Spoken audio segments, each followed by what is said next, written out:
பழனியை அடுத்த கீரனூரில் 2 புதிய பேருந்துகளை அமைச்சர் சக்கரபாணி துவக்கி வைத்தார். திண்டுக்கல் மாவட்டம் பழனியிலிருந்து கீரனூருக்கு அத்திவலசு, கொக்கரக்கல் வழியாக அரசு பேருந்து இயக்கப்பட்டு வந்தது.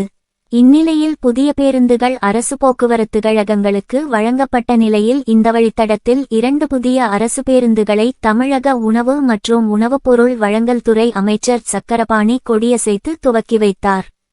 கீரனூரில் நடைபெற்ற இந்நிகழ்ச்சியில் அமைச்சர் சக்கரபாணி பேருந்துகளை கொடியசைத்து துவக்கி வைத்ததோடு மட்டுமில்லாமல் அவரே பேருந்தில் கட்டணச்சீட்டு எடுத்து கொக்கரக்கல் வலசு வரை பயணித்தார். பயணிகளோடு பயணியாக பயணித்த அமைச்சர் சக்கரபாணி பேருந்திலேயே பொதுமக்களிடம் குறைகளை கேட்டறிந்தார்.